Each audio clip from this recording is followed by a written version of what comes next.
Some may not even need an introduction, but what I will say are 4 veterans of the brand and the agency world and startups. I'm going to introduce our next panel as they come up, but let's give a round of applause for David Meltzer. He's the founder of David Meltzer Enterprises. Claude Silver, Chief Heart Officer at VaynerMedia. Rebecca Price, partner at Primary Ventures. And then Alex Iceman, which I just heard his name means AI, which I think is fantastic. CEO of Genium.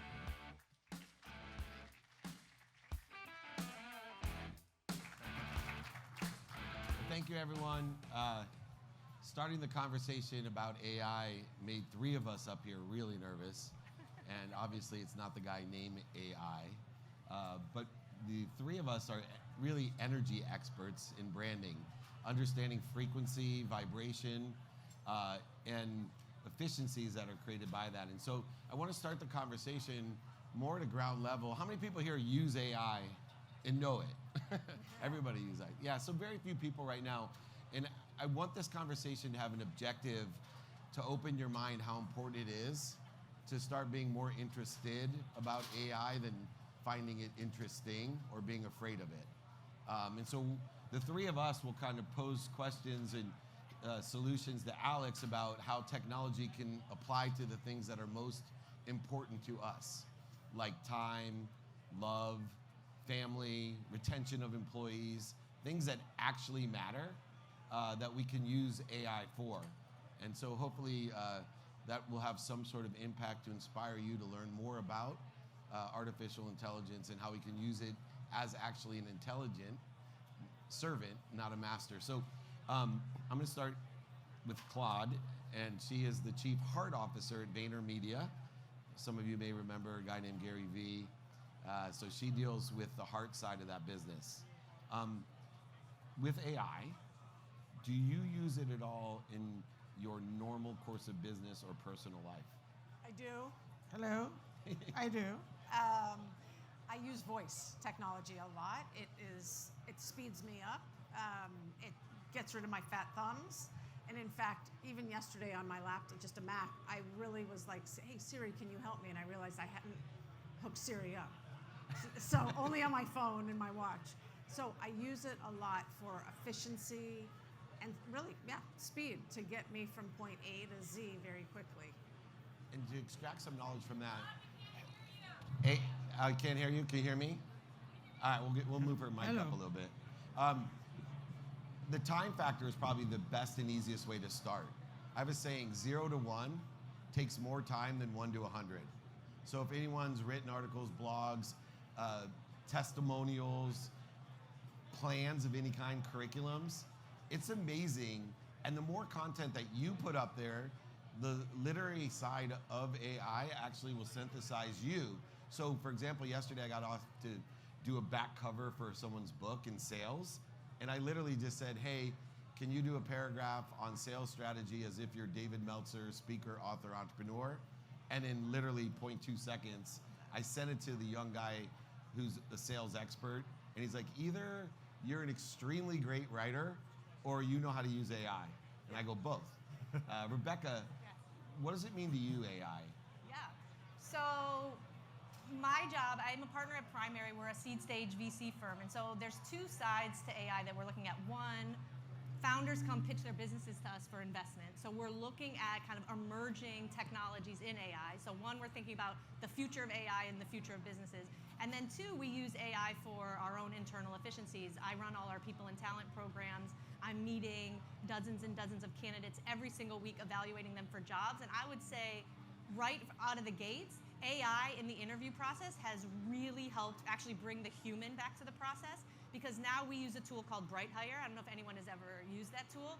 BrightHire will listen to the interview, transcribe it, and spit out these AI notes. So all the notes are summarized for me so that when I'm in an interview with a candidate, I'm listening to them, I'm engaged, I'm responding, I'm hyper present.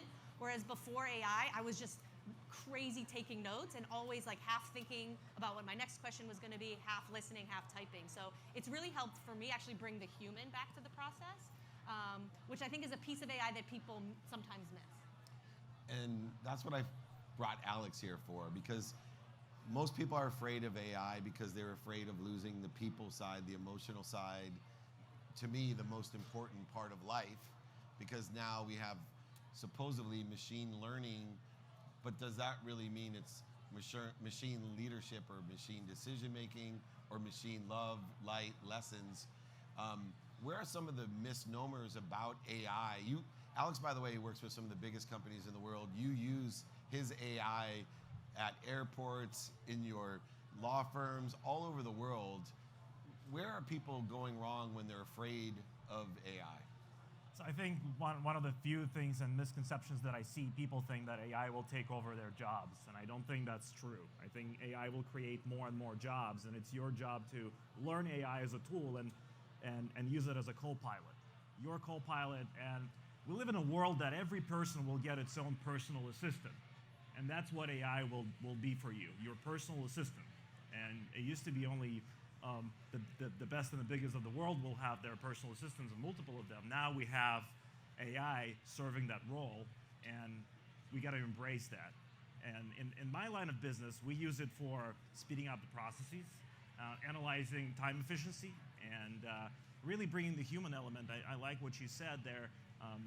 I can spend more time doing the tasks that I'm really good at, and co-piloting with AI, making the right decisions. And we'll see that more and more in esports, where athletes will compete with AI against other athletes that are using AI, and racing, where pilots will be using AI to race and get better at it. And we'll see a whole new vertical of sports and entertainment, where humans together with AI compete against humans with AI as assistants. So I'm very excited about that.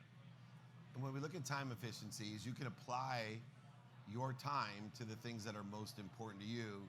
So why not see the benefit and value in anything that is accurate and saves us time? Now, I'm going to take you back a little bit. I graduated law school, and despite my mom having a saying, doctor, lawyer, or failure, in 1992, I went to work in the internet. And it was legal research online. Some of you may have heard of Westlaw. I was one of the first people to work with Westlaw.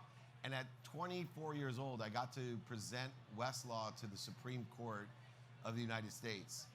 And I went through, it was 9600 baud modems. Some of you might know what that means. Dial-up service, XT computer, wheeled it into DC, monochrome screen, and I did a search, slip/S, fall/P, quote unquote, grocery store, to find all the slip and fall cases in a grocery store in that area in law. And it took minutes, maybe 15, to bring up in chronological order all the relevant case law. Justice Scalia, some of you may remember who that was, he's a Supreme Court justice. I fought my mom about being a real lawyer and getting into the internet. She told me I made the biggest mistake of my life. The internet's a fad. Was terrified of the internet. And here's Justice Scalia 6 weeks into my new career as a salesperson of internet. And he says, son, that's nice, but nobody will ever do research on a computer. You need books. And that's probably the greatest lesson I've learned about AI and all technology, is that people resist change. And we have to look past what a technology is. It's only what we put into it. If I didn't put the right search in there, it wouldn't find the right case law or statutes or secondary material, the same way as everyone learned that about Google. And it just got easier and easier. For you, what search, I'm starting with Rebecca, we'll work to Alex and Claude. Rebecca, for you, knowing that we have to put the right things into AI, what do you think are the most important, or one of the most important things for you to put into Chat GPT or other AI? Yeah, I think we as humans have a responsibility to make this technology be good or like evil. And I think if you look back over time, we as a society have seen platform shifts before, right? You had like the printing press, if you go way back, right? Like you could even remember when like the internet came, mobile phones, right? I remember when I was a kid, you had the triptych from AAA, like paper maps, and now, right, like you have Siri telling you in your Bluetooth where to drive. So like we're talking about this now and it feels so significant, but you have to imagine years from now that's gonna just be a part of our every single day if we choose right, to use it well. And so I think, we are all here because we're passionate about technology. That's what brought us to Propelify today. And so the stuff we're putting in, I don't even think we have to probably overthink it. My guess is the way we're all using it is for good. We're trying to use it to help us get started on writing, to give us some inspiration of questions to ask, or books to read, or places to travel, or tell me about this David Meltzer guy that I'm about to sit on a panel with, and it'll give you information, right? But I think it's going to be about how we as a society decide to regulate, open or close it, and administer it, because it's not going to be the people here who are going to turn the AI against us. It's going to be someone, wanting to get something bad out of it. I have to comment on that. Yeah. Think about a hammer as technology. A hammer can be used to build a house, correct? It also can be used to tear down a house. You can tear an entire house down with a hammer. And I see AI, as you do, that it's still going to be the people that use the tool and what their intention is. And it's our job to lead as intelligent followers how to use tools in a proper way, a positive way, to impact people for good, for a better society that has more time to spend with their family, their fitness, their faith, all the things that we believe and try to believe are important to us. Alex, from the other side of it, the technological side. I think from the technological side, I'm super excited about healthcare, and something that I'm passionate about a lot, about cancer and how AI can help us treat cancer and learn opportunities in that personalized care to people. And I've seen cases where AI would save lives by detecting early certain tumors or brain bleeds, and it's fascinating. And some hospitals don't have that technology, and I just recently read a case study where a woman was brought into a hospital, the third hospital, because they couldn't diagnose her, and the hospital had state-of-the-art AI technology that detected her brain bleed in 30 seconds, and they were able to save her life. So I really wish we'll see more and more applications of such cases in the real world, but it's the surgeon that still needs to do the work. And its detection is there. We help to detect it early, and now human will save it. Instead of trying to detect it, they'll be spending time saving more lives. And I'm very excited about that and the application in healthcare in particular. Claude. Yes. So I am extremely excited and hopeful that AI will be able to reduce the stigma of mental health and mental health challenges, especially around anxiety, ADHD, depression, all of that stuff. If people, all of us, and especially the younger generations, had this readily in their pockets or in their glasses, wherever it is, that could be speaking to them, that could be providing them with the affirmations that they don't know about, that could be soothing them, comforting them, removing the isolation and alienation and connecting them with others. I'm really, really hopeful about that. And anything that will make people feel less afraid and safer, I'm for. We're definitely all for that. Now, I look at life in three lenses. One is productivity. So I believe that we are almost guaranteed 24 hours, and that's it. When I say we're almost guaranteed, it's a way of mitigating risk. The lawyer in me, that if I'm wrong and I don't get the 24 hours that I thought I was guaranteed today, I've only really wasted 8 or 12 hours depending on what happens to me during the day. Compared to people that have a different perspective and attach their emotions to outcomes. And if you take a daily perspective of your activities to be more productive, to add value as much as you can with your time, to be more accessible, to be part of a community of people that want to help each other and know people that can help each other, and access what you want, receive. And then most importantly to me is my definition of gratitude. Probably my superpower in life is I look through a lens of gratitude. I find light, love, and lessons in everything. And that does not mean that everything goes my way. I get, on average, like you, punched in the face about 8 times a day. But I think that one of the greatest powers of AI is it allows me to find the light, the love, and the lessons faster. I have a test and go approach in life. I get alignment, take action, prepare for adjustment. It's an enormous power to be able to find in everything and everyone where the light is, the love in it, and the lessons are. by not having to know languages. I mean, just think about what it does with languages. Right now, if you wanted to, you could post a video, it would reformat it, translate it into 133 different languages, change your lips to match, as long as your hand wasn't over your face. I learned that one. But if they could see your lips, change that, and then it would actually answer questions according to how you asked it to. Answer the questions as you were Abraham Lincoln. Answer the question if you were Einstein. You don't even have to say David Meltzer, speaker, author, entrepreneur. You could actually pick someone that knows what the hell they're talking about. So for all of you, I was wondering if you could think of a way in your life that is truly powerful, either in productivity, which we talked about, this ideal of accessibility. Being able to communicate in the same language is an incredible power of accessibility, or gratitude, being able to learn quicker by accessing the information. I'm going to start with Alex, and then Claude, and then Rebecca, your cleanup this time.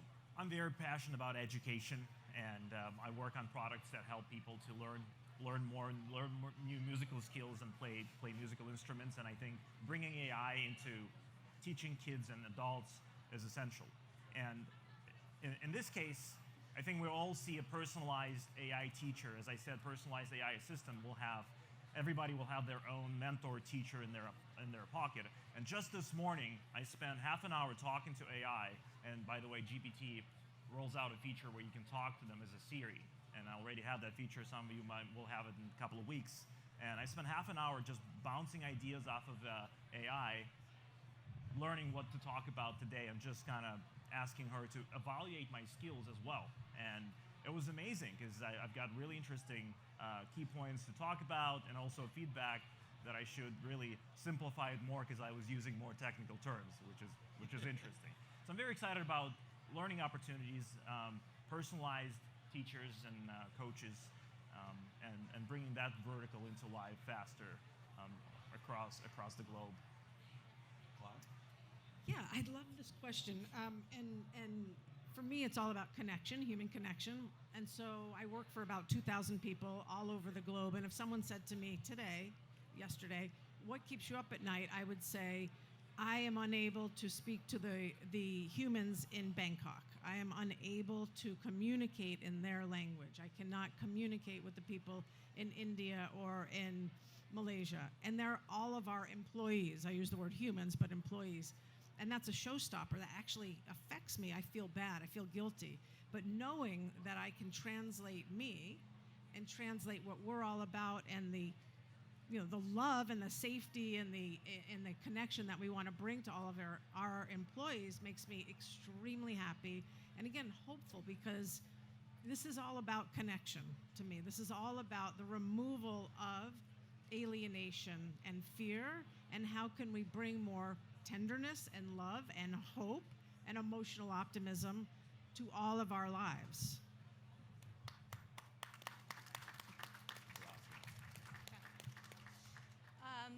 I'll dig into I was going to do about, I think, kind of democratization of education, because anyone anywhere can ask a question like, tell me about the Yale course in happiness, and it would tell you. So I love that it just puts information in front of everyone.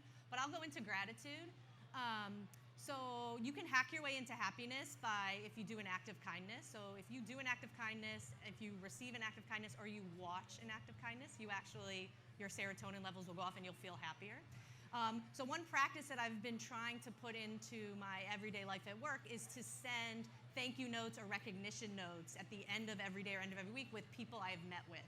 You can imagine, my calendar, like yours, is probably stacked full of Zooms and meetings, and that can get backed up. So one thing that AI has helped me do is do first drafts of those thank you notes or recognition notes, so that I can go at the end of the day and in my inbox have something teed up, and then I can personalize it or add in a slight anecdote, and then I'm sending those notes or recognition off. And even the people on my team who know that AI helps me, it still feels special to them, because those words go a long way. They're feeling better, and then they pass that on to the people that they work with. Yeah, it's amazing. One of the things that, listening to all three of you, that's so interesting is I studied for the last 7 years text, and it's hyper complex. It's called the Course in Miracles. Very complex, and I thought every year that I read it that I understand it, And through AI, one of the other things besides translating language is putting it into your own frequency. So I take every chapter or lesson or verse of really complex, including Shakespeare, which I still don't understand, and I take a passage and I say, explain this to me as if I'm an 8th grader. And which is a little bit above my reading level, but it works for me. But at least I get a better idea on what I'm reading, that I'm not just going through the motions, that I understand it. There's 3 types of journeys when we're in business. And this is how I see it. You may or may not agree. I think as a business person, as a leader, an intelligent follower, number one, we have to be great mentors. Most people that work with us want to be in a situation that we're in, and they'd like to know the directions of how to get there. The second skill set to be a leader is to be a teacher. And not everyone has all 3 skill sets. My mom's probably one of the greatest teachers in the world, has been teaching for 47 years, 2nd graders, 4th graders. She somehow can explain things of how to get there, even if you have the steps. A lot of people can't be taught.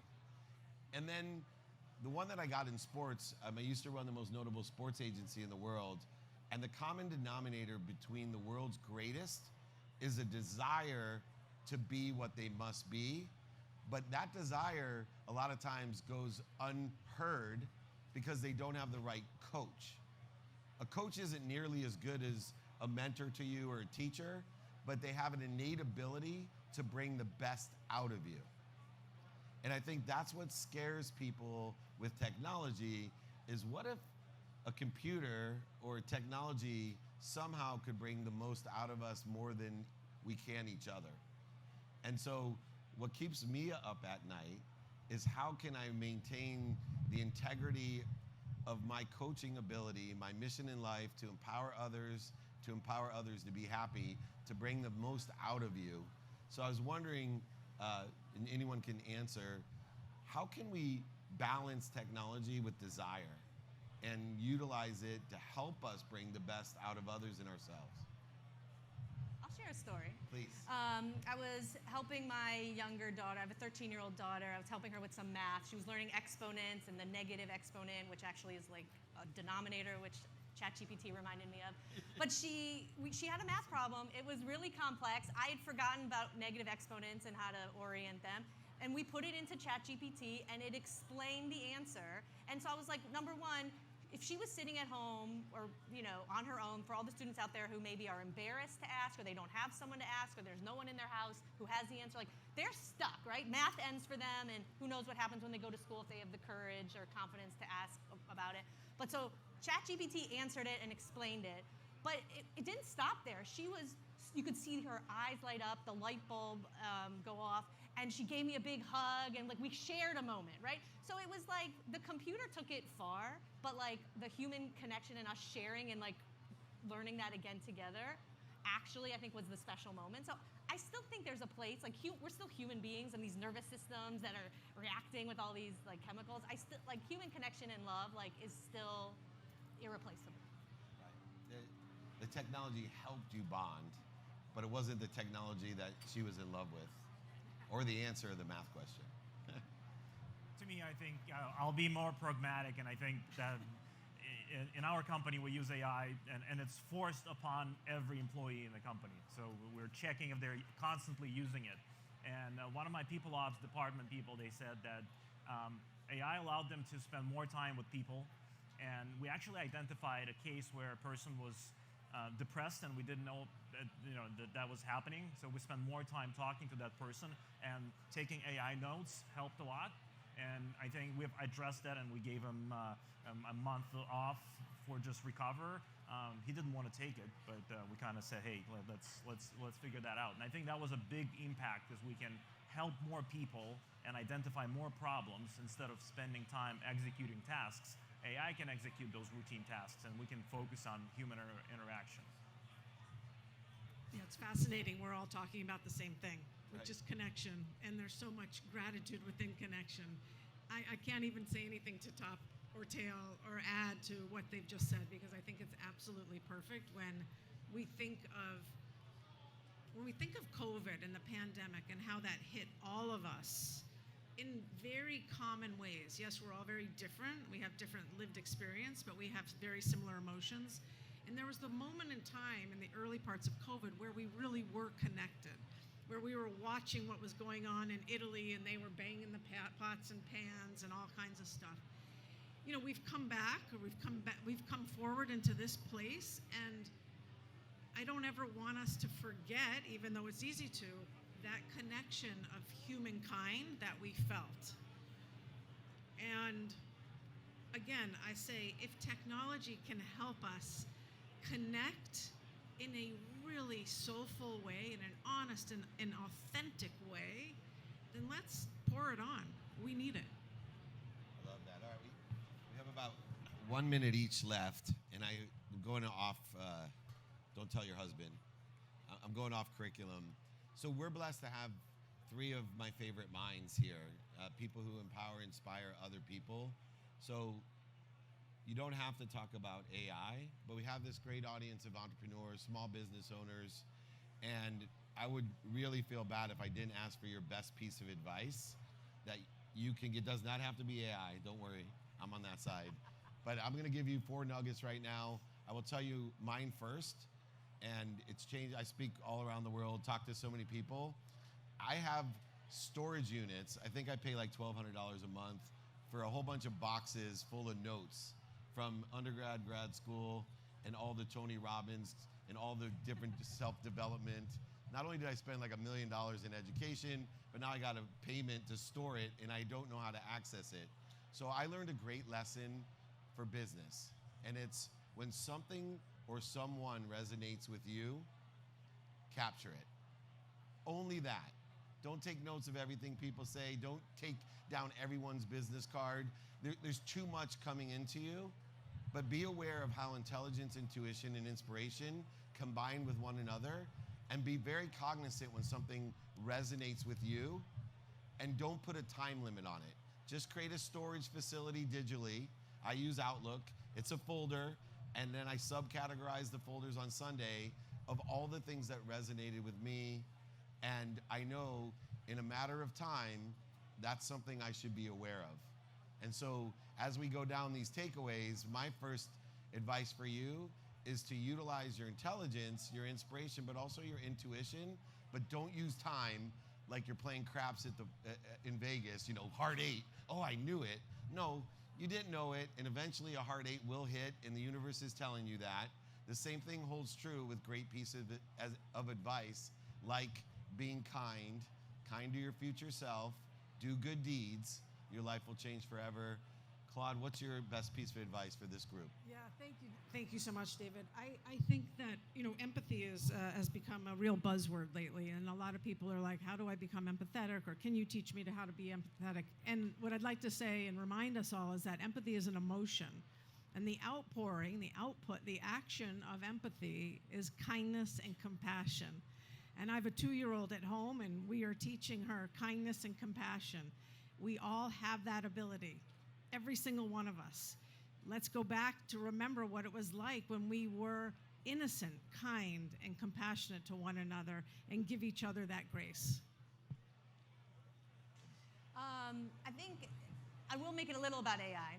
I think it's a good reminder that AI is not inventing anything new. AI is a collection of all the human ideas and everything that's previously been invented. So the future of innovation and inventions actually still live within the minds of all of you and all of us. And so my advice is a reminder that your best idea is never your first idea. And so when you wake up in the morning, you probably have a million things going through your head. The way you can like hack your way to get more creative and more effective more quickly is to spend 5 or 10 minutes first thing in the morning over coffee or however you do your routine, and write down just all the things in your head, whether it's I have to pick up my dry cleaning, or I want to write that blog post, or I have to respond to that email, or I have to finish my slides, like whatever it is, write it all down, because once it's out of your head, then your creativity will start flowing, you'll have better ideas, and you will start inventing and creating, because that actually is the future. AI will just capture it, but we first have to invent it. Finish us up, Alex. So I'll finish off with 2 things. One, that entrepreneurs using AI will replace entrepreneurs that don't use AI. And the second one is always ask for help. There are people that have done this, have been there, and successfully executed. Just find them and ask for help. And this will open up a path of a lot of opportunities for you. And there's no excuse for I don't know, because you can type in everything into now ChatGPT and ask, give me step-by-step instructions on how to do things. And that's your start. If you don't really know where to go, what to do, ask GPT first, and then go and ask for help for people that have done this successfully throughout their career and life. Let's give a big round of applause for Claude Silver, Rebecca Price, and AI himself, Alex Iceman. Thank you so much.